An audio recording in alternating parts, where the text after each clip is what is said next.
వసుదేవసుతం దేవం కంసచాణూరమర్దనం దేవకీ పరమానందం కృష్ణం వందే జగద్గురుం. శ్రీ రాధాకృష్ణాభ్యాం నమః.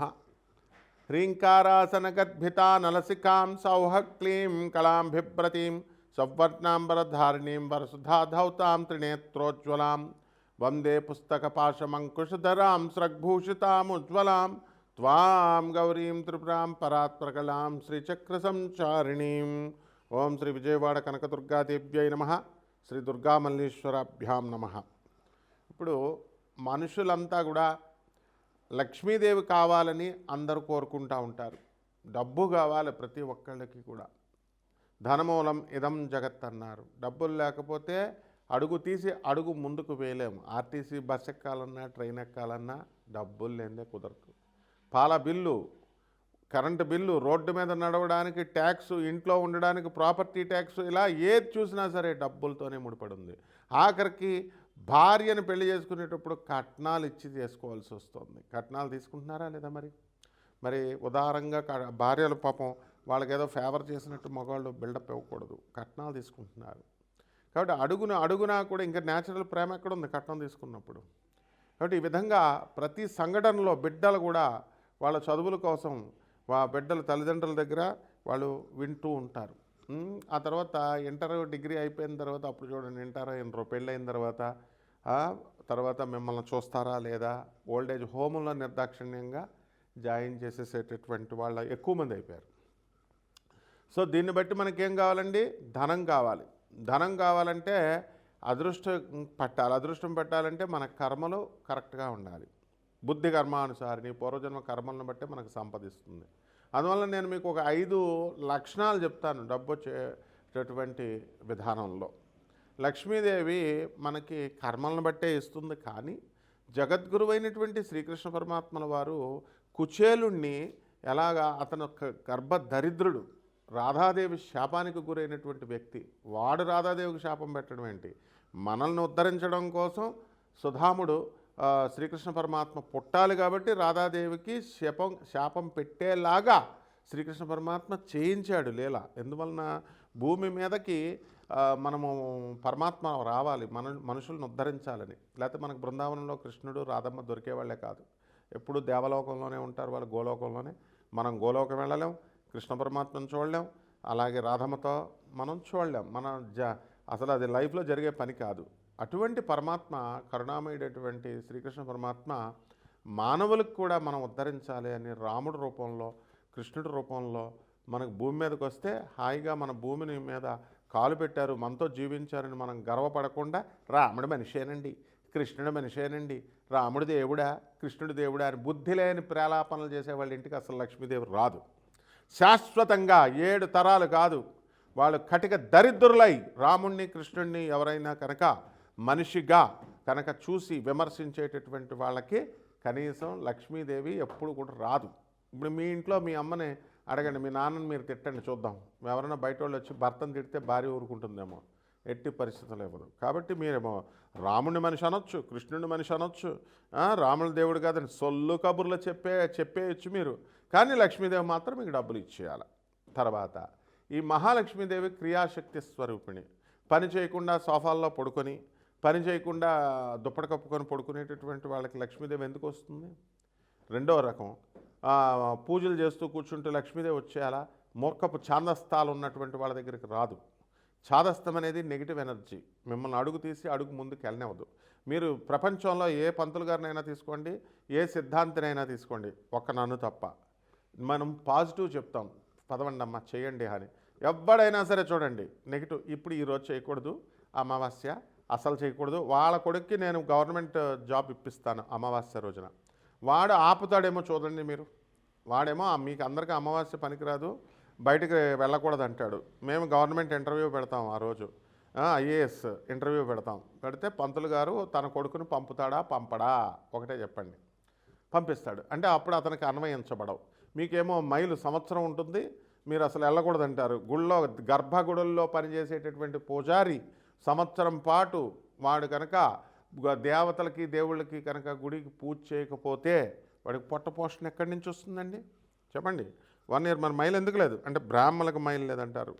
ఇది బ్రాహ్మణులకు ఒక రూల్, అగ్ని బ్రాహ్మణుడు ముట్టుకుంటే కాలదు, శూద్రుడు ముట్టుకుంటే కాలుతుందా? ఇలాంటి నాన్ సెన్స్ అన్నీ నెగిటివిటీ ఉన్నటువంటి పంతులతో, నెగిటివిటీ ఉన్న జ్యోతిష్కులతో తిరిగితే గర్భదరిద్రులు అయిపోతారు 7 జన్మల వరకు. వాళ్ళ వీడియోలు విన్నా కూడా గర్భదరిద్రులు అయిపోతారు. నెగిటివ్ ఎనర్జీ ఎలా వస్తుందంటే, కంపు వస్తుందనుకోండి, పెంట కంపు, పెంట మీద వాసన ఆ చుట్టుపక్కల 1 కిలోమీటర్ దూరం వరకు వస్తుంది. అదే నెగిటివ్ ఎనర్జీ. ఆ వాసన ఎలాగైతే వస్తుందో అలా నెగిటివ్ పర్సన్స్తో మనం తిరిగినప్పుడు ఆ నెగిటివ్ ఎనర్జీ స్ప్రెడ్ అవుతుంది. వాసన కూడా స్ప్రెడ్ ఎనర్జీయే. కాబట్టి ఈ రకంగా మనకు మహాలక్ష్మి తల్లి వచ్చేటప్పుడు కొన్ని చిహ్నాలు ఇస్తుందండి. తెల్ల పావురాయిని పనికిరాదు, అవి రాకూడదు అని చెప్తున్నారు కదా. తెల్ల పావురాయిల, అలాగే ఈ పిచ్చుకలు, పక్షులు, నేచర్లో ఉన్నటువంటి పక్షులు ఇవన్నీ కూడా మన ఇంటి గోళ్ళ చుట్టూ తిరుగుతూ తెల్లవారు మనం తలుపు తీయగానే ఆ తలుపుల దగ్గర చక్కగా గింజలు తింటూ అక్కడ ఉంటున్నాయనుకోండి ఉడతలు, ఇవన్నీ కూడా మన చెట్టు మీద, మన ఇంటి ముందు చెట్ల మీద అవి ఉడతలు వెళ్తున్నాయనుకోండి, లక్ష్మీదేవి త్వరలో మనకు రాబోతుంది అని అర్థం. రెండవది తేనెటీగలు, అంటే చిన్నటి తేనెటీగలు కనుక మనకి పట్టినట్లయితే మన ఇంట్లో ఖచ్చితంగా మహాలక్ష్మీదేవి రాబోతుంది అని అర్థం. తర్వాత ఇక మూడవది ఏంటంటే, మనం సూర్యోదయానికంటే కూడా ముందే నిద్ర లేవాలి. ఎవరో వచ్చి అలారాలు పెట్టుకొని ఎవరో వచ్చి లేపితే కాదు, మనంతకు మనకే మెలకు రావాలి. బ్రహ్మ ముహూర్తంలో మెలకు రావాలి. ముహూర్తం వచ్చిన తర్వాత యూట్యూబ్లు మనం ఇది చేస్తున్నాం, వాట్సాప్లు పట్టుకొని గుడ్ మార్నింగ్ ఓం నమః శివాయ అంటూ మనం వీడియో తెలిసిన వాళ్ళకి మనం వాట్సాప్ మెసేజ్లు పెడతా ఉంటాం. ముసలాళ్ళు అయిపోయిన తర్వాత ఏమవుతుందండి, ఇంకెవరు ఉండరు కాబట్టి ఓం నమః శివాయ, ఓం నమో నారాయణాయ అని పెడతాం. అదే వయసులో ఉన్న వాళ్ళంతా ఏం చేస్తున్నారండి, ఫస్ట్ ఫోన్ కాళ్ళు, లేకపోతే ఫస్ట్ వాట్సాప్లు, ఇవన్నీ కూడా ఫ్రెండ్స్కి, బాయ్ ఫ్రెండ్స్కి, గర్ల్ ఫ్రెండ్స్కి, వీళ్ళకి పెట్టుకుంటారు. వీళ్ళ మామూలు మనుషులయ్యా. రాధాకృష్ణులకు పెట్టుకోండి, రాధాకృష్ణుల స్మరణ చేయండి, బాబానాం కేవలం అని స్మరణ చేయండి, మీకు మహాలక్ష్మి వస్తుంది. ఎవరైతే వాట్సాప్ల్లో లేవగానే మానవులకి వాట్సాప్ల్లో ఈ గురువులకు కాకుండా లవర్స్కి ఎవరైతే పెట్టుకుంటూ ఉంటారో వాళ్ళ నెగిటివ్ వైబ్రేషన్స్ మీకు వచ్చేస్తాయి. వాళ్ళు మామూలు మనుషులు కాబట్టి. గురువు మనిషి కాదు. గురువు అంటే వివేకానందుడు, ప్రభాత్ రంజన్ సర్కార్, ఆనందమూర్తి గారు ఆనంద మార్గాశ్రమం స్థాపించిన ఆయన. అలాగే రామకృష్ణ పరమహంస, రమణ మహర్షుల వారు, వీళ్ళ ప్రవచనాలు వినాలి. అలాగే యూట్యూబ్లో ఉన్నటువంటి మిడిమిడి జ్ఞానం ఉన్నటువంటి వాళ్ళు చెప్పేటటువంటి ప్రవచనాలు కనుక వింటే లక్ష్మీదేవి దూరంగా పారిపోద్ది అనమాట. 7 తరాల వరకు రాదు. దీపం దేవుడేపు తిరగ పెట్టాలా, దేవుడేపు నీ వైపు తిరగ పెట్టకూడదా, వాస్తు ఈశాన్యంలో మూల చీపురులో కూడా పెట్టకూడదా, ఇలాంటి చెత్త అంతా వింటే లక్ష్మీదేవి ఎగిరిపోద్ది. ఇంటర్వ్యూలో మేము అడగం వాళ్ళ పిల్లల్ని, తోలు తీసేసే క్వశ్చన్స్ అడుగుతాం. చెప్పరా లా ఆఫ్ థర్మోడైనమిక్స్ చెప్పు, what is the 0th law of thermodynamics. ఏమో వాళ్ళ పిల్లలకు నేర్పిస్తాడు, మీకేమో చాదస్తాలు నేర్పిస్తారు. కాబట్టి బీ కేర్ఫుల్. అలాగే పాలు అమ్మేటటువంటి వాళ్ళు మనకి చక్కగా ఎదురొచ్చిన, మనకి శవము కనబడిన, అలాగే తెల్ల గువ్వపిట్ట మనకి కనబడిన, మన ఇంట్లోకి వచ్చిన, ఇవన్నీ కూడా మహాలక్ష్మి సంకేతాలు. నుదుట ఒక చక్కగా కుంకుమ పెట్టుకొని పుణ్యస్త్రీలాగా వచ్చినా సరే వాళ్ళు మన ఇంటికి వచ్చినాళ్ళు, మన మహాలక్ష్మి తల్లి త్వరలో వస్తుందని. ఇలా మహాలక్ష్మి తల్లి రావాలి అంటే నిత్యము దైవతార్చన ఇంట్లో చేయాలి. ప్రతిరోజు కూడా దీపారాధన చేయాలి. చేయకుండా మీరు దీపారాధన నూనె అయిపోతుందని చెప్పేసి ఎలక్ట్రిక్ బల్బులు వెలిగిస్తున్నారు, క్రిస్టియన్స్ వెలిగిస్తున్నట్టు. లక్ష్మీదేవి ఉండదండి. తిలలో నువ్వుల నూనెతో చేసినప్పుడు మాత్రమే మహాలక్ష్మి ఉంటుందన్నమాట. అలాగే పుష్పాలు, పువ్వులు పెట్టాలి. పత్రం, పుష్పం, ఫలం, తోయం, నైవేద్య లోపలో మనం వండి పెట్టక్కర్లేదు, బెల్లం మొక్క పెట్టచ్చు. అసలు మెయిన్గా చాదస్తం ఉన్న చోట లక్ష్మీ తల్లి ఉండదు. ఎవరైతే మూఢనమ్మకాలు, చాదస్తాలు పట్టుకుంటారో వాళ్ళ ఇంట్లో దరిద్ర దేవత తిష్ట వేసుకుంటుంది. అంతేగాని ఎగ్జాంపుల్ చెప్తాను. ఇప్పుడు మీరు దుమ్ము దులుపుతున్నారు, ఇల్లంతా దుమ్ము దులుపుతున్నారు, మరి నీ మనసులో ఉన్న దుమ్ము దులపాలి కదమ్మా. నీ మనసులో ఈర్ష, అసూయ, రాగద్వేషాలు ఇవన్నీ ఉన్నాయి కదా. అందువల్ల ఎవరైతే మనకి మీ వ్యక్తిగత జాతకాలు ఈ లక్ష్మీదేవి సంకేతాలతో మీ ద్వాదశ రాశుల వారికి కూడా ఏ విధంగా జరగబోతోంది అనేది నేను చెప్తాను జ్యోతిషానికి అన్వయించి. అయితే మీకు నాన్ కమర్షియల్ ఆస్పెక్ట్తో మేము ఈ జ్యోతిషాలు చెప్తున్నాం కాబట్టి మీరు ఎవరికైనా మీ పర్సనల్ చార్ట్ ఉంటేనే తెలిస్తేనే మీకు లక్ష్మి వస్తుందా పోతుందా దరిద్రం పట్టుకోబోతుందా, పట్టుకోవట్లేదా, ఉద్యోగం ఉంటుందా, ఊడిపోతుందా, ఇవన్నీ చెప్పగలుగుతాం. నాసా రిపోర్ట్స్తో లైవ్ రిపోర్ట్స్ని బట్టి చూసి చెప్తాం. అమెరికాలో మాది headquarters office, North Carolina Charlotte. అందువలన అక్కడ మీరు వాట్సాప్లో పెడితే మేము నాన్ కమర్షియల్తో చెప్తాం కాబట్టి మీకు ఏ ప్రాబ్లం లేదు. మేము డౌట్స్ క్లియర్ చేస్తాం. ఒరిజినల్గా ప్రిసైజ్గా ఇవన్నీ వస్తాయి. కాబట్టి జాగ్రత్తగా మీరు మమ్మల్ని సంప్రదించవచ్చు. ఇప్పుడు ద్వాదశ రాశుల వారికి జ్యోతిషపరంగా 2026 సంవత్సరంలో లక్ష్మీదేవి యొక్క సంకేతాలతో లక్ష్మీదేవి ఏ విధంగా ఉంటుంది, మనకి ఆశీర్వదిస్తుందా లేదా ఈ వీడియోలో చెప్పుకుందాం. మిథున రాశి. ఈ మిథున రాశి వారికి అందరికీ కూడా అదృష్టలక్ష్మి పట్టబోతోంది. అయితే వీరికి అందరికీ కూడా కొన్ని రోజుల క్రితం వీళ్ళందరూ కూడా ఊర్లు వెళ్ళారు. ఇప్పుడు రాబోయేటటువంటి సంక్రాంతికి కూడా వెళ్తారు మీరు. అక్కడ మీకు మహాలక్ష్మి తల్లి యొక్క కరుణా కటాక్షం మీకు దొరుకుతుంది. ఏ విధంగా అంటే మీ ఇంటికి గంగిరెద్దులు వచ్చిన, ఈ యొక్క హరిదాసులు వీళ్ళంతా కూడా దానం కోసం పట్టడానికి వచ్చిన, అలాగే పక్షులన్నీ కూడా కిలకిల రావాలు మీరు విన్నా, మీ ఇంటికి ఉండే చోటకి అది సిటీ అయినా సరే పల్లెటూరులోకి మీకు పక్షులు ఇవన్నీ రావడం ద్వారా కూడా మహాలక్ష్మి తల్లి యొక్క అనుగ్రహం మీ మీద పడుతోంది అని అర్థం అన్నమాట.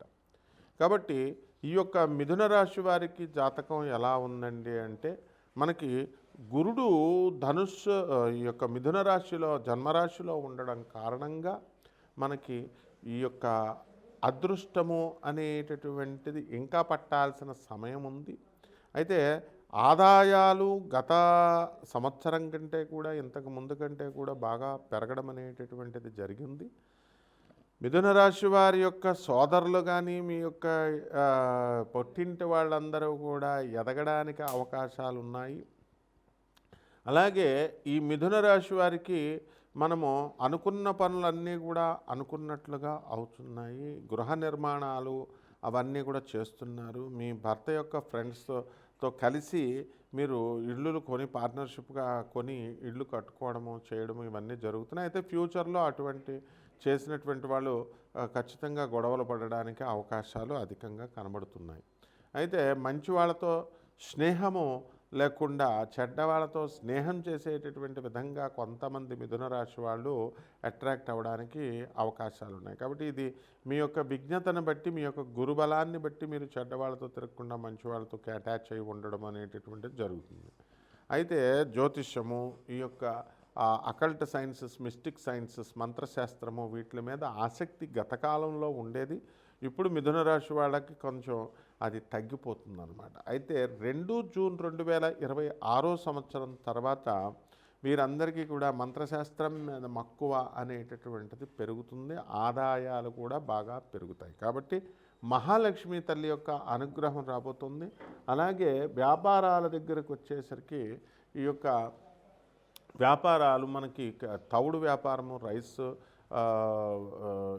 ఇలాంటి అన్నీ కూడా సాఫ్ట్వేర్ కంపెనీలు, బజాజ్ ఎలక్ట్రానిక్స్ ఇలాంటి వ్యాపారాలన్నీ కూడా మంచి లాభాలను ఇస్తాయి. హాస్టల్స్, ఈ యొక్క ఫుడ్, హోటళ్ళు ఇలాంటివన్నీ కూడా మీరు మంచిగా లాభాలను ఇస్తాయి.